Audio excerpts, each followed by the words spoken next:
എല്ലാ സഹോദരങ്ങൾക്കും നമ്മുടെ യൂട്യൂബ് ചാനലിലേക്ക് സ്വാഗതം. അപ്പോൾ ഇത് വ്രതശുദ്ധികളുടെ മാസമാണ്. എല്ലാവരും വളരെ സന്തോഷമായിട്ടിരിക്കട്ടെ എന്ന് ഞാനും പ്രാർത്ഥിക്കുന്നു. എന്തായാലും നമുക്കിപ്പോൾ പുതിയൊരു വീഡിയോയിലേക്ക് പോകാം. എലിസബത്ത് ഓരോ ദിവസവും നമ്മൾ ഞെട്ടിപ്പിക്കുന്ന അതിഭീകരമായ വോയിസ് റെക്കോർഡുകളാണ് ഇങ്ങനെ പുറത്ത് വിട്ടുകൊണ്ടേയിരിക്കുന്നത്. ഇപ്പോൾ ഏതാണ്ട് ഒരു 2-2.5 മണിക്കൂറുകൾക്ക് മുമ്പ് പുറത്ത് വന്ന ഒരു വോയിസ് റെക്കോർഡാണിത്. ഉണ്ണി മുകുന്ദനെയൊക്കെ സംബന്ധിച്ച് വരുന്ന ഒരു വോയിസ് റെക്കോർഡാണ്. എന്തായാലും നമുക്കത് കേൾക്കാം. നാണക്കേടായിട്ട് ചോദിച്ചു നാണക്കേടായിട്ടാണ് പുള്ളി വേണ്ടെന്ന് പറഞ്ഞത്. പിന്നെ പുള്ളി അഭിനയിക്കാൻ കാശില്ലാണ്ട് അഭിനയിക്കേണ്ട അവസ്ഥ പുള്ളിക്ക് വന്നിട്ടില്ല. എന്ത് തെളിവാ ഇപ്പൊ പറഞ്ഞല്ലോ 2 ലക്ഷം കൊടുത്തിന്? എന്ത് തെളിവ്? നീ തെളിവ് കാണിക്കും. ഞാൻ സത്യമേ പറയില്ല, സത്യമില്ലാണ്ട് ഒരു കാര്യം ഞാൻ പറയില്ല. ഇപ്പൊ ഞാൻ പറയാനേ പ്രശ്നമൊക്കെ എടുത്തിട്ടുണ്ടായിരുന്നു. അവസാനം ഞാൻ ഉണ്ണിച്ചേട്ടനോട് ഞാൻ സംസാരിച്ചിട്ട് ഫോണില് കാശ് കിട്ടിയില്ല എന്നൊക്കെ പറഞ്ഞിട്ട് പുള്ളിക്ക് ഭയങ്കര വിഷമാണ്, പുള്ളി ശരിക്കും പറയണില്ല എന്നുള്ള ഇവിടെ ഡിപ്രഷൻ അടിച്ചിട്ട് ഇരിക്കാന്ന് ഞാൻ പറഞ്ഞിട്ടുണ്ട്. ഇങ്ങനെ ഭയങ്കര കരച്ചിലൊക്കെ ആയിരുന്നു. അല്ല, ഒരു നാണല്ലേ നമുക്ക് ചോദിക്കണേല്. ഞാൻ പറഞ്ഞു ഞാൻ എന്നിട്ട് സംസാരിച്ചിട്ടുണ്ട്, ഇങ്ങനെ ഡിപ്രഷൻ അടിച്ചിട്ട് ഇരിക്കുക. അവനക്ക് ഒരു നാണല്ല, അവനക്ക് നാണം ഉണ്ടെങ്കിൽ ഒരു സിനിമ നടന്റെ ഇഷ്യൂ ഉണ്ടായിരുന്നു ഇപ്പൊ ഈ അടുത്ത കാലത്ത്. ഒരു ഷൂട്ടിംഗ് കഴിഞ്ഞ് അതിന്റെ സാലറി കൊടുത്തില്ല എന്നൊക്കെ പറഞ്ഞിട്ടുള്ള ഒരു ന്യൂസും ചർച്ചയും ബഹളവും ഒക്കെ ഉണ്ടായിരുന്നു. അപ്പൊ ഞാനും അതില് 2 ഇന്റർവ്യൂവില് ഞാനും എന്റെ സ്റ്റേറ്റ്മെന്റ്സ്, ഞാൻ കണ്ട കാര്യങ്ങൾ ഞാൻ പറഞ്ഞിട്ടുണ്ടായിരുന്നു. അപ്പോ അതിന്റെ ക്ലാരിഫിക്കേഷൻ എനിക്ക് പറയണമെന്നുണ്ടായിരുന്നു. അത് ഞാൻ പറയുന്നുണ്ട്. ഞാൻ ആൾക്കാരുടെ പേര് പറയുന്നില്ല, ഏത് സിനിമയാന്ന് പറയുന്നില്ല. അത് കാരണം അവരിഞ്ഞ് കോംപ്രമൈസ് ആക്കിയോന്ന് എനിക്കറിയില്ല. ഈ ഷൂട്ടിംഗ് ഫസ്റ്റ് ഈ ഷൂട്ടിങ്ങിന്റെ കോള് വരുന്ന സമയത്ത് പുള്ളിക്ക് ടൈഫോയിഡിന്റെ സ്റ്റാർട്ടിങ് ആയിരുന്നു. അതായത് ഇങ്ങനെ ഒരു പടമുണ്ട്, അഭിനയിക്കുന്നുണ്ടോ എന്ന് ചോദിക്കാൻ സംസാരിക്കുന്ന സമയത്ത് പുള്ളി പനി പിടിച്ചു കൊടുക്കുകയാണ്. അപ്പൊ ഞാൻ ഒപ്പം ഇരിക്കുന്നുണ്ട്. അപ്പൊ ഞാനാണ് ഇങ്ങനെ ഒരാൾ വിളിക്കുന്നുണ്ട് എന്ന് പറഞ്ഞിട്ട് പുള്ളിക്ക് ഫോൺ എടുക്കുക എന്തെങ്കിലും സിനിമയുടേതായിരിക്കും എന്ന് പറഞ്ഞിട്ട് എടുക്കാൻ പറയണം. അപ്പൊ അങ്ങനെ ഫോൺ എടുത്തു. അപ്പൊ ഇങ്ങനെ പനിയാന്ന് പറഞ്ഞു, പിന്നെ വിളിക്കാന്ന് പറഞ്ഞു. പിന്നെ ടൈഫോയിഡ് ആയിട്ട് ഒരു 10-20 ദിവസം ഹോസ്പിറ്റലിൽ അഡ്മിറ്റ് ആണ്. അത് കഴിഞ്ഞിട്ടാണ് പിന്നെ ഇതിന്റെ കഥ കേൾക്കലും അങ്ങനെയൊക്കെ ആ സമയത്തൊക്കെ നമ്മളുണ്ട്. അത് കഴിഞ്ഞ് വയ്യാത്ത അവസ്ഥയാണ്. അപ്പോ ഇവര് എന്താണ് ഉള്ളിൽ എന്താ സംസാരിച്ച, ഇവരെന്താണ് ഇവരുടെ സാലറിനെ പറ്റിയിട്ട് എന്താ സംസാരിച്ചതെന്നൊന്നും എനിക്കറിയില്ല. പക്ഷെ എന്നോട് പറയുന്നുണ്ടായിരുന്നു പുള്ളിക്ക് ഒരു ദിവസത്തിന്റെ സാലറി 1 ലക്ഷമാണ്. അപ്പൊ 10-23 ദിവസം ഷൂട്ടിംഗ് ഉണ്ട്. 30 ദിവസം ഉണ്ടെന്ന് തോന്നുന്നു ഷൂട്ടിംഗ് അന്ന് ആദ്യം പറഞ്ഞനുസരിച്ചിട്ട്. അപ്പൊ അതൊക്കെ കറക്റ്റ് ആയില്ല. പുള്ളി പറഞ്ഞാൽ എനിക്കറിയുള്ളൂ, ഇവരെന്തേലും എന്താ സംസാരിക്കണേന്ന് എനിക്കറിയില്ല. അപ്പം 30 ദിവസത്തിന് 1 ലക്ഷം വെച്ചിട്ട് എന്റെ സാലറി നീ വേണ്ടതല്ലേ? എനിക്ക് തമിഴ് ഫിലിമിന് ഒരു ദിവസത്തിന് 2 ലക്ഷം വെച്ചിട്ടാണ് സാലറി. മലയാളം ഫിലിമിന് ഒരു ദിവസത്തിന് 1 ലക്ഷം. ഞാൻ ഫസ്റ്റ് ആയിട്ട് ആണ് ഷൂട്ടിംഗ് പോണത്, ഷൂട്ടിംഗ് ലൊക്കേഷനാണ് പോണത്. ഇതിന്റെ സാലറിയെ പറ്റിയിട്ട് അറിയണമൊക്കെ ഞാൻ ഫസ്റ്റ് ടൈമാണ്. സോ ഞാൻ ഓക്കെ അങ്ങനെയാണ്, ഓക്കെ അപ്പൊ അത് കുഴപ്പമൊന്നുമില്ല അങ്ങനെ വിചാരിച്ചിട്ടിരിക്കുന്ന സംഭവമാണ്. അത് കഴിഞ്ഞ് ഷൂട്ടിങ്ങിന് പോയി. അപ്പൊ പുള്ളിക്ക് ഹെൽത്ത് കംപ്ലൈന്റ്സ് ഉണ്ട്. അപ്പൊ നമ്മള് ഭാര്യയല്ലല്ലോ, അപ്പൊ നമ്മളതിനെ ജസ്റ്റ് ഹോം നേഴ്സായിട്ട് കൊണ്ടുപോയതാണെന്ന് ഞാൻ മനസ്സിലാക്കുന്നു. പുള്ളിക്ക് അത് ഇതൊക്കെ ചെയ്തു കൊടുക്കാനും അതുപോലെ തന്നെ ഇടയില് തീരെ വയ്യാണ്ടായിരുന്നു. അപ്പൊ ഇടയില് വന്ന് ഹോസ്പിറ്റലിൽ അഡ്മിറ്റ് ആയിണ്ടായിരുന്നു. ഹോസ്പിറ്റലിൽ അഡ്മിറ്റ് ആയിട്ട് അപ്പൊ ഇങ്ങനെയൊക്കെ നോക്കാൻ വേണ്ടിയിട്ട് ആണ് നമ്മളതിനെ കൊണ്ടുപോയതെന്ന് ഇപ്പൊ മനസ്സിലാക്കുന്നു. അന്ന് ഞാൻ വിചാരിച്ചു സ്നേഹത്തിൽ കൊണ്ടുപോയതാണ്. ഭാര്യനെ ആദ്യത്തെ കല്യാണം കഴിഞ്ഞിട്ടുള്ള ആദ്യത്തെ ഷൂട്ടിങ്ങിനെ കൊണ്ടുപോയി കാണിക്കണമെന്നാണ് നമ്മൾ വിചാരിക്കുന്നത്. അത് കഴിഞ്ഞ് ലാസ്റ്റ് അതിന്റെ സെലിബ്രേഷൻ ടൈം ആകുമ്പോഴേക്കും പിന്നെ ഒരു വീട്ടിൽ പൊക്കോളാൻ പറയുന്നു. പിന്നെ വീട്ടിലേക്ക് വരുന്നു. അപ്പൊ അവിടുത്തെ പരിപാടികൾ അപ്പൊ ലാസ്റ്റ് ദിവസം വേണ്ടല്ലോ, ഷൂട്ടിങ് കഴിഞ്ഞു. അപ്പൊ ആവശ്യം കഴിഞ്ഞപ്പോ നമ്മൾ അപ്ലൈ വിട്ടു. അപ്പൊ നമ്മളതിനെ പിന്നെ വീട്ടിക്ക് ഇടയ്ക്കല്ലേ വരാൻ പറ്റുള്ളൂ. അപ്പൊ വീട്ടിക്ക് വരുന്നതിന്റെ സന്തോഷം വരെ അപ്പൊ വീട്ടിക്ക് വന്നു.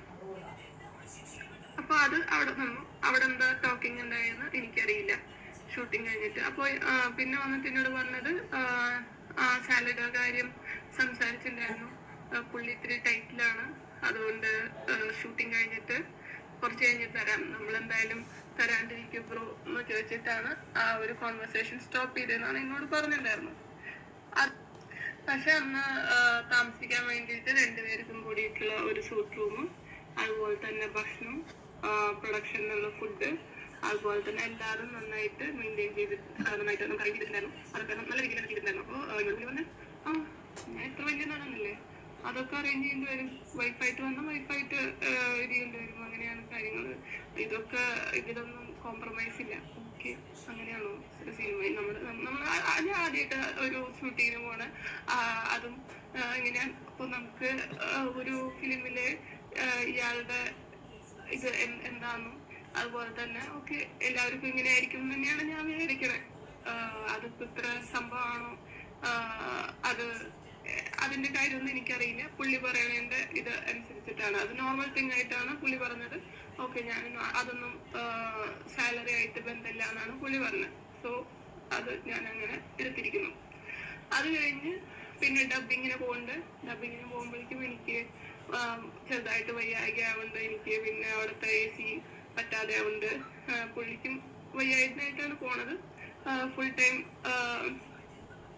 കള്ളു കുടിച്ചിട്ടും ബാഗിലെ കള്ളുമൊക്കെ ആയിട്ടാണ് ഈ പരിപാടിക്കൊക്കെ പോണത്. അത് വേറെ കാര്യം. അപ്പോ ആ പരിപാടി ഉണ്ട്, എനിക്ക് വയ്യാണ്ടായിട്ടുണ്ട്. അത് കഴിഞ്ഞ് കുറച്ച് ദിവസം കഴിയുമ്പോഴേക്കും എനിക്ക് പിന്നെ ന്യൂമോണിയ ആയിട്ട് മാറുന്നുണ്ട്. നല്ല പനിയും വിറയലും ഇതൊക്കെ ആയിട്ട് പിന്നെ എൻ്റെ പാരൻസ് വന്നിട്ട് എന്നെ കൊണ്ടുപോകണം. ഞാൻ ഓൾറെഡി അല്ല, എനിക്ക് ചോദിക്കാനുള്ള ഒരു കാര്യം എന്ന് വെച്ചാൽ, സോറി എൻ്റെ തെറ്റിദ്ധാരണയാണെന്ന് എനിക്കറിയില്ല, പക്ഷേ ബാല ഷൂട്ടിംഗ് ലൊക്കേഷനിൽ പോകുമ്പോൾ മദ്യക്കുപ്പികളൊക്കെ ആയിട്ടാണ് പോകുന്നത് എന്നല്ലേ ഇപ്പോൾ പറയുന്നത്. നമ്മുടെ എലിസബത്ത് പറയുന്നത് മദ്യക്കുപ്പികളൊക്കെ ആയിട്ടാണ് പോകുന്നത്, മദ്യം കുടിക്കാറുണ്ട് എന്നൊക്കെ പറയുന്നുണ്ടല്ലോ. അപ്പോൾ എനിക്ക് ചോദിക്കാനുള്ളതെന്ന് പറഞ്ഞാൽ, ഈ ബാല ഒരു ലിവർ പേഷ്യൻ്റ് അല്ലേ? അപ്പോൾ പുള്ളിക്കാരനെ മദ്യപിക്കുന്നതിൽ പ്രശ്നമൊന്നുമില്ലേ? മദ്യപിക്കാമോ അങ്ങനെ? എലിസബത്ത്, കൂടെയുള്ള എലിസബത്ത് ഡോക്ടർ കൂടിയാണ്. അപ്പോൾ എൻ്റെ ഒരു ധാരണ വെച്ച് നോക്കുകയാണെങ്കിൽ, എനിക്ക് വലിയ വിദ്യാഭ്യാസമൊന്നുമില്ല, അത് വാസ്തവമായിട്ടുള്ള കാര്യമാണ്. അത് ഞാൻ പലപ്പോഴും പറഞ്ഞിട്ടുമുണ്ട് വീഡിയോകളിലൊക്കെ. പക്ഷേ ലിവറിന് കംപ്ലൈൻ്റ് ഉള്ള ഒരു വ്യക്തിക്ക് മദ്യപിക്കാൻ സാധിക്കുമോ? അത്രയേറെ മദ്യക്കുപ്പികളൊക്കെ ആയിട്ട് പോകാനും സാധിക്കുമോ? അറിയില്ല, എൻ്റെ ഡൗട്ടാണ് കേട്ടോ. ഇതിൻ്റെ മറുപടി നിങ്ങൾ തന്നെ തന്നേക്കും. കാണുന്നവർ, ഈ വീഡിയോ കാണുന്നവർ തരും. ആദ്യത്തെ വീഡിയോയിലോ രണ്ടാമത്തെ വീഡിയോയിലോ പറഞ്ഞിട്ടുണ്ടായിരുന്നു. പിന്നെ ഒരു 6 മാസം അപ്പോൾ വീട്ടുകാർ ഓൾറെഡി പറഞ്ഞു, ഒന്നെങ്കിൽ നീ ജോലിക്ക് പോവാ, അല്ലെങ്കിൽ നിന്നെ പഠിക്കാൻ സമ്മതിക്കണം. ഇത് രണ്ടും പുള്ളി സമ്മതിക്കുന്നില്ല. മിനിമം നിനക്ക് വയ്യാണ്ടായാലെങ്കിലും ഒന്ന് ഹോസ്പിറ്റലിൽ കൊണ്ടുപോകാനോ അല്ലെങ്കിൽ ട്രീറ്റ്മെന്റ് ചെയ്യാനോ അതിന് ഹെൽപ്പ് ചെയ്യണം. ഇതും ചെയ്യുന്നില്ല. അപ്പൊ നീ സ്വന്തമായിട്ട് ജോലിക്ക് പോകണം. അത് കഴിഞ്ഞിട്ട് അതൊക്കെ ഓക്കെ ആണെങ്കിൽ പുള്ളി വിളിക്കുകയാണെങ്കിൽ പൊക്കോ എന്നുള്ളതിൽ പിന്നെ എൻ്റെ ന്യൂമോണിയ മാറിയപ്പോൾ എന്നെ ഹോസ്പിറ്റലിൽ കയറ്റുകയാണ് അപ്പൊ ചെയ്തത്. അപ്പൊ ഒരു 6 മാസം ഞാൻ ആ ഡബിങ് കഴിഞ്ഞിട്ട് ഞാൻ പിന്നെ 6 മാസം അവിടെ ഉണ്ടായിരുന്നില്ല. 6 മാസം സെപ്പറേറ്റഡ് ആണ് ഞങ്ങൾ. അതിൻ്റെ ഇടയിൽ എന്ത് കാര്യങ്ങൾ നടന്നുണ്ടോ, അവരൊക്കെ എന്ത് ചർച്ച ചെയ്തിട്ടുണ്ടോ എനിക്കറിയില്ല. അത് കഴിഞ്ഞിട്ട് പിന്നെ ഏകദേശം പിന്നെ ഇടയിൽ വീണ്ടും ഞങ്ങൾ കോണ്ടാക്ട് വീണ്ടും സ്റ്റാർട്ട് ചെയ്യുന്നുണ്ട്. വീണ്ടും നല്ല രീതിയിലുണ്ട്. പിന്നെ എൻ്റെ ഹോസ്പിറ്റലിലേക്ക് വന്നിട്ട് എന്നെ കാണുന്നുണ്ട്. അങ്ങനെ 2-3 തവണയാകുമ്പോഴേക്കും എനിക്ക് വീണ്ടും ഇതായി വീണ്ടും തിരിച്ചു പോകണു. വീണ്ടും തിരിച്ചു പോയി സമയത്താണ് ഈ ഫിലിമിന്റെ റിലീസാണത്. ഫിലിമിന്റെ റിലീസിന്റെ സമയത്ത് ഞാൻ അവിടെ ഉണ്ട്. അപ്പോഴും ഈ മനുഷ്യനോട് ഇങ്ങനെ നന്നായിട്ട് സംസാരിക്കുന്നുണ്ട്. അപ്പൊ ആ പ്രശ്നം, ഈ കാശ് കൊടുക്കാത്ത പ്രശ്നമൊന്നും ഫിലിം റിലീസ് വരെ ആരോടും വേണ്ടിയിട്ടില്ല. ഫിലിം റിലീസ് ചെയ്യാൻ വേണ്ടി വെയിറ്റ് ചെയ്ത് ഇരിക്കുകയായിരുന്നു എന്നാണ് ഞാൻ മനസ്സിലാക്കണേ. പെട്ടെന്നൊരു ദിവസം കുറെ മീഡിയക്കാരനെ എന്ന് പറഞ്ഞാൽ ഈ കുറെ അങ്ങനത്തെ മീഡിയക്കാരനെ വിളിച്ച് ഇങ്ങനത്തെ ഇന്റർവ്യൂകൾ കൊടുത്തു, കാശ് തന്നിട്ടില്ല, പറ്റിച്ചു, അങ്ങനെ ഇങ്ങനെയെന്ന് പറഞ്ഞിട്ടുള്ള ഇത്. അപ്പൊ എനിക്കും അറിയണ കാര്യമാണ്. കാരണം അന്ന് ചെന്നൈയിൽ വെച്ചിട്ട്, അതായത് ഇതിനു മുമ്പുള്ള സമയത്ത് എനിക്ക് ഓർമ്മയുണ്ട്. അപ്പോ ഈ ഷൂട്ടിംഗ് കഴിഞ്ഞ ആ സമയത്ത് ഡബിങ് നടക്കുന്നതും ഷൂട്ടിങ് കഴിഞ്ഞിട്ടുള്ള ആ ഒരു ഗ്യാപ്പ് സാലറി കഴിച്ചിട്ട് അത് ഞാൻ ഇടൂല ബ്രോ എന്ന് പറഞ്ഞിട്ട് പറയുന്നുണ്ട്.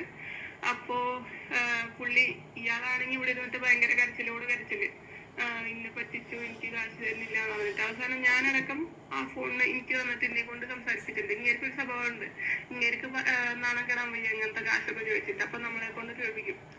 അപ്പൊ ഇയാളുടെ കരച്ചില് കണ്ടിട്ട് ഞാനാണെങ്കിൽ ചോദിച്ചിട്ടുമുണ്ട്, ചേട്ടാ ഇങ്ങേര്, ഞാൻ പറഞ്ഞു കറക്റ്റ്, ചേട്ടാ ഇയാൾ ഞാൻ ഭയങ്കര കരച്ചിലാണ്, ഭയങ്കര വിഷമത്തിലാണ്, അത് ശരിയാക്കാൻ സിസ്റ്റർ ഞാൻ പുള്ളിക്ക് ഫോൺ കൊടുക്കുക, ഞാൻ സംസാരിച്ചോളാന്ന് പറഞ്ഞിട്ട് അവര് പിന്നെ എന്താ സംസാരിക്കണമുണ്ട്. ഞാൻ ജസ്റ്റ് ആ ഒരു കോൺവെർസേഷനിൽ അപ്പോൾ ഞാൻ ചോദിക്കട്ടെ, ബാലയ്ക്ക് കിട്ടാനുള്ള സാലറിയെ പറ്റിയിട്ട് ചോദിക്കാൻ പോലും ഉള്ള ഗഡ്സ് ഇല്ലാത്ത ആളാണോ ബാല?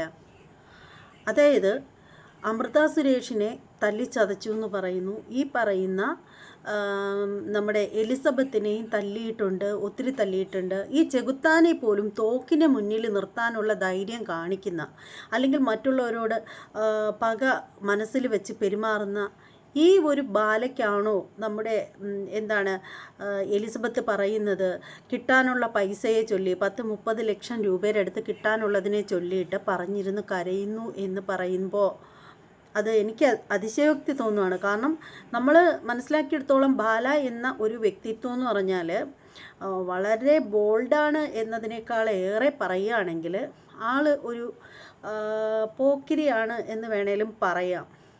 ഗ്ലാമറസ് ആയിട്ടുള്ള പോക്കിരി എന്ന് വേണേലും പറയാം. അത്തരത്തിലുള്ള ഒരു മനുഷ്യന് എങ്ങനെ കിട്ടാനുള്ള പൈസ ചോദിച്ച് മേടിക്കാനുള്ള ആ ഒരു തൻ്റെ ഇടം ഇല്ലേ? അതിൻ്റെ പേരിൽ അയാളിരുന്ന് കരയേണ്ട ആവശ്യം എന്താണ്?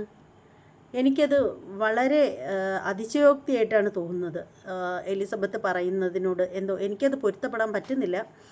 സോറി എലിസബത്തെ. അത് കഴിഞ്ഞ് ആളിങ്ങനെ ഫിലിം റിലീസൊക്കെ കഴിഞ്ഞ് അതിന്റെ ആ ഒരു കെട്ടൊക്കെ ഇറങ്ങി കഴിഞ്ഞപ്പോഴാണ് ഇത് പൊന്നുന്നത്. ഇങ്ങനെ കാശ് തന്നിട്ടില്ല എന്നുള്ള പറഞ്ഞിട്ടുള്ള പരിപാടിയൊക്കെ വന്നിട്ട് ചെയ്യണത്. അപ്പൊ ഇന്നെ ഇടയിൽ പിടിച്ചിട്ട് ഞാന് പുറത്തുനിന്ന് വരുന്ന സമയത്ത് ആയിട്ട് ഇന്റർവ്യൂവിൽ പിടിക്കുന്നത് പിന്നെ പിടിച്ച് ഇന്റർവ്യൂവിൽ കേട്ടിട്ടുണ്ട്. ഇങ്ങനെയൊക്കെ ഉണ്ടായി. ഡബിങ് സമയത്ത് ആക്ച്വലി ഞങ്ങൾ ഡബിങ് സമയത്ത് ഒരു ദിവസം ഡാഡി മമ്മി ആക്ച്വലി പുള്ളീനെ കാണാൻ വിധി. കാരണം പുള്ളിക്ക് വയ്യാണ്ട് ഇരിക്കുന്ന സമയമായിരുന്നു. അപ്പൊ ഡാഡി മമ്മിയും കാണാൻ വന്നിട്ടുണ്ടായിരുന്നു. അപ്പോ ആ സമയത്ത് നമുക്ക് നേരെ ഡബിങ് പോകുന്നു, ഡബിങ് ഒന്നും കണ്ടിട്ടില്ലോ എന്ന് പറഞ്ഞിട്ട് രണ്ടുപേരിനെയും, അതായത് ഞാൻ ഓൾറെഡി പുള്ളിയോടൊപ്പം ഉണ്ട്, ഡാഡിനെയും മമ്മീനെയും കൂടി ഡബിങ് സ്റ്റുഡിയോയിലേക്ക് വിളിക്കുന്നുണ്ട്. അപ്പൊ ഡബിങ് സ്റ്റുഡിയോയിലേക്ക് വിളിച്ചിട്ട് എല്ലാരും കയറി എന്ന് പറഞ്ഞിട്ട് കയറി. അപ്പൊ അവിടെ ചെറിയ സ്ഥലമാണ്, അത്ര വലിയ സ്ഥലമൊന്നല്ല.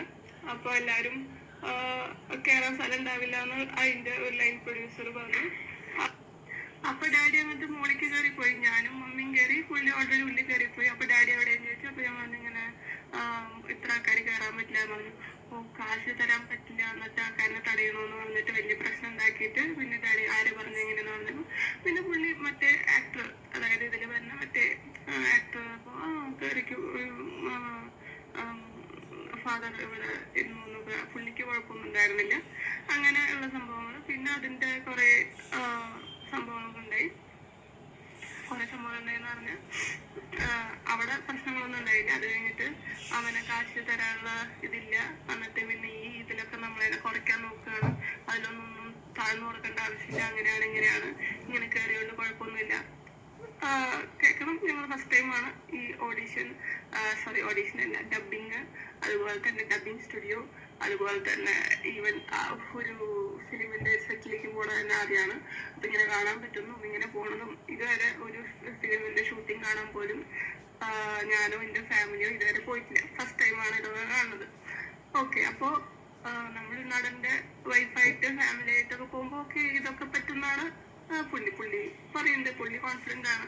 അപ്പൊ അതില് കുഴപ്പമൊന്നുമില്ല എന്നാണ് നമ്മൾ വിചാരിക്കണം. അപ്പോ ഈ കേസ്, അതായത് ഈ ന്യൂസ് ചാനലിൽ ഇങ്ങനെ പ്രശ്നം നടക്കുന്ന സമയത്ത് കാശ് തന്നില്ല എന്നുള്ള ആരോപണം ഉന്നയിക്കുന്ന സമയത്ത് ഇങ്ങനെ കുറെ ഇന്റർവ്യൂ കൊടുക്കുന്നുണ്ട്. പിന്നെ അതിന്റെ ഇടയിൽ പുറത്ത് സാധനങ്ങൾ മേടിക്കാൻ പറ്റുന്നുണ്ട്. ഞാൻ തിരിച്ചു വരുന്ന സമയത്ത് ഇന്ന ആദ്യത്തെ ഇന്റർവ്യൂല് നേരിട്ട് വന്ന് പിന്നെ ഇരുത്തുന്നത്. ആ ഇന്റർവ്യൂല് അങ്ങനെ. അപ്പൊ ഞാനപ്പോ ഈ 6 മാസത്തെ ഒരു ഗ്യാപ്പ് എനിക്കുണ്ട്. എന്താ നടന്നതെന്ന് എനിക്കറിയില്ല. എന്നോട് പുള്ളി പറഞ്ഞത് പുള്ളിക്ക് ഒരു കാശും കിട്ടിയിട്ടില്ല എന്നാ പറഞ്ഞത്. ഞാൻ ഇപ്പൊ പുള്ളിയെ ഡൗട്ട് അടിക്കേണ്ട കാര്യമില്ല. കാരണം ഞാനും കണ്ടിട്ടുള്ളതാണ്. ഞാൻ ചോദിക്കുന്ന സമയത്ത് പിന്നെ തരാമെന്ന് പറഞ്ഞിട്ടുള്ളൂ. പിന്നെ ഈ 6 മാസത്തെ ഗ്യാപ്പ് ഉണ്ടെന്നും അതിന്റെ പോലെ തന്നെ പുള്ളി ഇടയില് ഈ ഫിലിമിന്റെ റിലീസിന്റെ സമയത്തൊക്കെ നന്നായിട്ട് സംസാരിച്ച ആളാണ്. അപ്പൊ പെട്ടെന്നൊരു കുഴപ്പമുണ്ടാവേണ്ട കാര്യം ഉണ്ടാവില്ല ശരിക്ക്. അപ്പൊ കാശ് കിട്ടാണ്ടായിരിക്കും തന്നെയാണ് ഞാൻ വിചാരിക്കുന്നത്. അപ്പോ ഞാന് എന്റെ സ്വന്തം ഭർത്താവിന് ഡൗട്ട് അടിക്കണോ അല്ലെങ്കിൽ വേറെ ആളിനെ ഡൗട്ട് അടിക്കണോ? ഓൾറെഡി കുറെ കുറ്റം പറഞ്ഞു വെച്ചിട്ടുണ്ട് അങ്ങേരുടെ പറ്റിയിട്ട്. സോ ഞാൻ അങ്ങനത്തെ രീതിയിൽ ഞാന് വിചാരിക്കുള്ളൂ.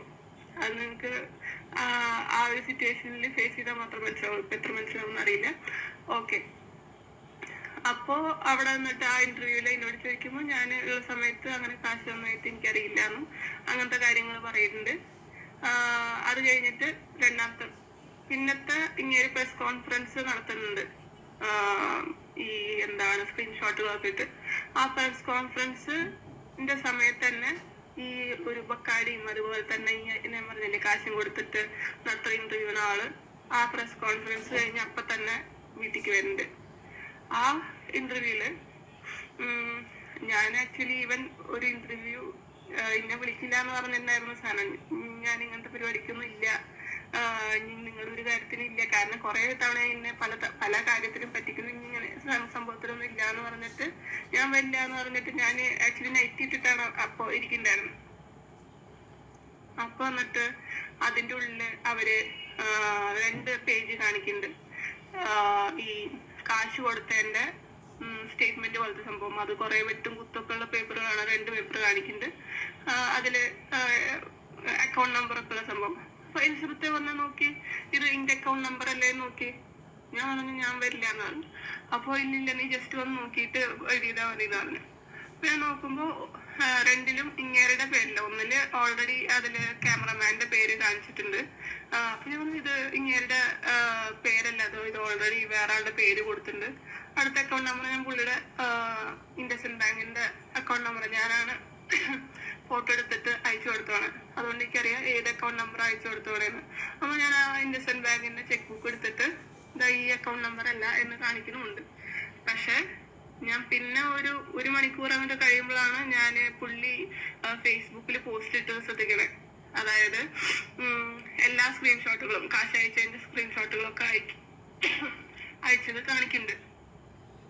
ആ സ്ക്രീൻഷോട്ടുകൾ അയച്ചത് കാണിക്കുമ്പോൾ കാണുന്നത് ഇയാളുടെ കറക്റ്റ് ഇൻഡസ്ഇൻഡ് ബാങ്ക് ഞാൻ അയച്ചു കൊടുത്ത ഇൻഡസ്ഇൻഡ് ബാങ്കിന്റെ അക്കൗണ്ട് നമ്പറിൽ 2 ലക്ഷം 1,90,000 സംതിങ്, എനിക്ക് കറക്റ്റ് ഓർമ്മയില്ല, ആ വന്നതിന്റെ സ്ക്രീൻഷോട്ട് ഉണ്ട്. കറക്റ്റ് സെയിം അക്കൗണ്ട് നമ്പർ തന്നെയായിരുന്നു.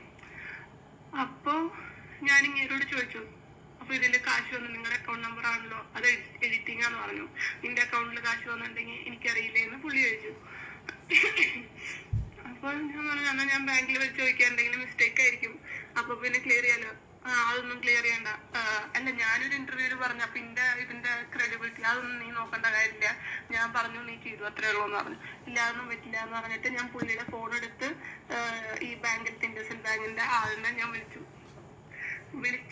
വിളിച്ചപ്പോൾ പറഞ്ഞു ചേട്ടാ ഈ 2 ലക്ഷം വന്നിട്ടുണ്ടോ ഇങ്ങനത്തെ അക്കൗണ്ടിലേക്ക് ചോദിച്ചു. ഞാൻ ഓൾറെഡി ചേട്ടനോട് വിളിച്ചു പറഞ്ഞാണല്ലോ ഓൾറെഡി 2 ലക്ഷം ക്രെഡിറ്റ് ആയിട്ടുണ്ടെന്ന് വിചാരിച്ചു. അതെങ്ങനെയോ 40,000 സംതിങ് അങ്ങനെ എന്തോ 2 സെറ്റിംഗ് ആയിട്ടാ പറഞ്ഞോളേന്ന് അങ്ങനെ എന്തോ പറഞ്ഞു. എനിക്കിപ്പോ കറക്റ്റ് ഓർമ്മയില്ല ആ കാര്യം. പിന്നെ കാശ് വന്നിട്ടുണ്ടെന്ന് പറഞ്ഞു. ഓൾറെഡി പുള്ളിയോട് വിളിച്ചു പറഞ്ഞിട്ടുണ്ടെന്നും പറഞ്ഞു. അപ്പോഴേക്കും ആ ഫോണ് പിന്നെ എന്തെങ്കിലും തട്ടിപ്പറിക്കുക ഒരൊറ്റ അടി. ഒരു 5 സെക്കൻഡിന് ഫുള്ള് ഗ്രേ കളറായിരുന്നു. പിന്നെ ആ ഫോണ് പിന്നെ എന്തെങ്കിലും തട്ടിപ്പറിക്കുക ഒരൊറ്റ അടി. ഒരു 5 സെക്കൻഡിന് ഫുള്ള് ഗ്രേ കളറായിരുന്നു. പിന്നെ എനിക്കൊന്നും പറയാൻ പറ്റിയിട്ടില്ല. ഞാന് ബെഡ്റൂമിൽ പോയിട്ട് പിന്നെ ഭയങ്കര കരച്ചില്, നാടകീയമായ രംഗങ്ങൾ, ഡ്രാമ, കരച്ചില്. 10-15 മിനിറ്റിന് പുള്ളി മൈൻഡ് ചെയ്തില്ല. അത് കഴിഞ്ഞിട്ട് എന്താണോ അവിടെ പോയിട്ട് ഞാൻ കേസ് കൊടുത്ത പ്രശ്നമാവും തോന്നുന്നു. പിന്നെ പുള്ളി ബെഡ്റൂമിലേക്ക് വന്നിട്ട് എന്നാലും ഈ സമയത്ത് നീ ഒറ്റയ്ക്കാക്കിയിട്ട് പറഞ്ഞത് ശരിയായില്ല, അത് നമ്മുടെ കൂടെ വന്നിട്ടുണ്ടായിരുന്ന ടെക്നീഷ്യന്മാർക്ക്, മേക്കപ്പ് മാന്, അവർക്കൊക്കെ ഉള്ള കാശ് നിന്റെ അക്കൗണ്ടിലേക്ക് ഇട്ടതാണ്, അല്ലാതെ എനിക്കുള്ള കാശല്ല. എനിക്ക് എന്താ 2 ലക്ഷമാണോ എന്റെ ശമ്പളം, എന്റെ ശമ്പളം എത്രയാണെന്ന് ഞാൻ പറഞ്ഞിട്ടില്ലേ, എന്നെ പറ്റിച്ചതാണ്, അങ്ങനെ പറഞ്ഞിട്ട് എന്റെ അക്കൗണ്ടിലേക്ക് കാശിട്ട് പറ്റിച്ചതാണ് എന്നൊക്കെ പുള്ളി. എന്നിട്ട് വേദനിച്ചോ, ഇവിടെ വീർത്തോ എന്നൊക്കെ ചോദിച്ചപ്പോ ഞാനും ഓക്കെ സെറ്റിൽഡായി. പക്ഷെ ഇതൊക്കെ ഇത് തന്നെയാണ് മിക്ക വീട്ടമ്മകൾക്കും ഉള്ള പ്രശ്നമെന്ന് പറഞ്ഞാൽ, കെട്ടുകയും കുടിച്ചിട്ട് വന്നിട്ട് 4 എണ്ണം പൊട്ടിച്ചിട്ട് ഇവറ്റകളിരുന്ന് കരയുന്ന സമയത്തിന് ചെന്നിട്ട് ഒന്ന് തലോടിയിട്ട് എങ്ങനെയുണ്ട് പോട്ടെ വിട്ടേരെ എന്ന് പറയുമ്പോഴത്തേക്ക് അവർ സെറ്റാവും, ഒക്കെ അങ്ങ് ക്ഷമിക്കും. പക്ഷേ ഇപ്പോഴുള്ള പെണ്ണുങ്ങൾ അത് എത്രത്തോളം ക്ഷമിക്കുന്നൊന്നും അറിയില്ല. ക്ഷമിക്കുന്നവരും ഉണ്ടാവും, ക്ഷമിക്കാത്തവരും ഉണ്ടാവും അല്ലേ. അപ്പോൾ എന്തായാലും ഇതിൻ്റെ ബാക്കി കേൾക്കാം. ഉള്ളില് എന്തോ ഒരു ക്വസ്റ്റ്യൻ മാർക്കായിട്ട് കിടക്കുന്നുണ്ട്. പക്ഷെ ആ സമയത്ത് സോൾവ് ആയിട്ട് വന്നു. പിന്നെ എനിക്ക് തോന്നണ ഈ ചെറുത്താൻ്റെ ഈ ഗൺ കേസിന്റെ ശേഷം തോന്നുന്നു ഇയാളുടെ ഒരു ഗുണ്ട ഫ്രണ്ട്, ഒരു ഗുണ്ട ഫ്രണ്ട് വന്ന കാരണം കുറെ ഗുണ്ട ഫ്രണ്ടുകളുണ്ട്. അപ്പൊ അതിലൊരു ഗുണ്ട ഫ്രണ്ട് വന്നിട്ട് ചേച്ചിക്ക് കാര്യം അറിയോ, എങ്ങനെയാ 2 ലക്ഷം അവരുടെ കിട്ടിയെന്നറിയോ, എങ്ങനെയാ 2 ലക്ഷം വന്നേന്നറിയോ, 2 ലക്ഷം എങ്ങനെയാ വന്നേന്നോ. അപ്പൊ അയാള് ഒരു വീഡിയോ കാണിക്കണം. ഇതൊക്കെ അവർക്ക് പറയാൻ ഇഷ്ടമുണ്ടോന്ന് എനിക്കറിയില്ല. സോറി, നിങ്ങൾക്ക് ഇഷ്ടമില്ലാത്ത കാര്യമാണെങ്കിൽ നിങ്ങൾക്ക് എന്റെ പേരില് മാനനഷ്ടത്തിന്റെ പേര് കേസ് എടുക്കാൻ ഒരു കുഴപ്പമില്ല. എനിക്കറിയുന്ന കാര്യമാണ് പറഞ്ഞത്. നിങ്ങൾ കോംപ്രമൈസ് ചെയ്തിട്ടുണ്ടോന്ന് പോലും എനിക്കറിയില്ല. എന്തായാലും എനിക്കറിയുന്ന കാര്യം, എനിക്ക് ഇതൊക്കെ അറിഞ്ഞിട്ട് പറയാത്തതിൽ എനിക്ക് ഭയങ്കര ബുദ്ധിമുട്ടുണ്ട്. പക്ഷെ എനിക്ക് അറിയാവുന്ന സംഭവങ്ങളൊക്കെ പറയാന്നുള്ളതിലാണ് വീഡിയോ പറയണത്. സോ ഇത് നിങ്ങൾക്ക് നാണക്കേട് ഉണ്ടാക്കുന്നുണ്ടോ അതോ എന്താണ്, നിങ്ങൾക്ക് അത് പോസിറ്റീവായിട്ടാണോ നെഗറ്റീവായിട്ടാണോ ഫീൽ ചെയ്യണേന്നൊന്നും എനിക്കറിയില്ല. സോറി പറയണേല്. എനിക്ക് ഒരു വീഡിയോ കാണിച്ചു തന്നു.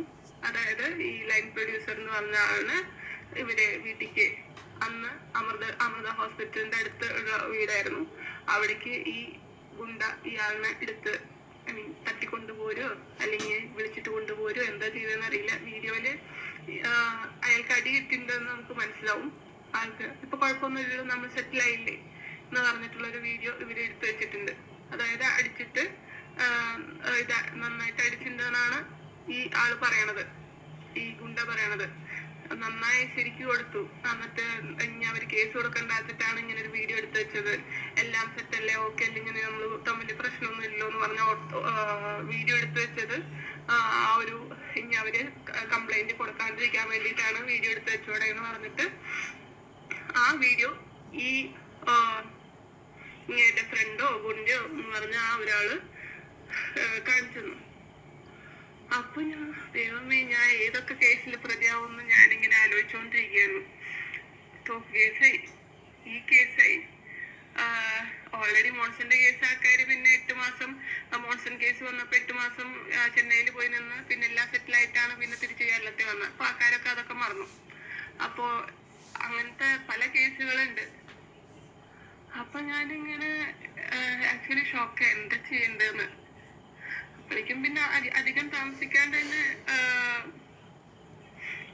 എന്താണ് അപ്പൊ ഇങ്ങനെ ഭീഷണിപ്പെടുത്തിയിട്ടാണ് 2 ലക്ഷം വന്നതെന്നാണ് അയാൾ പറഞ്ഞത്. അത് ഇങ്ങനെ പറഞ്ഞല്ല. അപ്പൊ ഇവരൊക്കെ കൂടിയിട്ട് ഭയങ്കര ചിരി, അവിടെ ചിരിക്കാൻ കുറെ ആൾക്കാരുണ്ട്. അതായത് ഗുണ്ടായുസം നടത്തി നമ്മള് വിജയിച്ചിരിക്കുന്നു എന്നുള്ള ഒരു എന്താണ് രാജാവിന്റെയോ അല്ലെങ്കിൽ രാക്ഷസന്റെയോ അല്ലെങ്കിൽ ചെറുത്താന്റെയോ ഒരു ചിരി.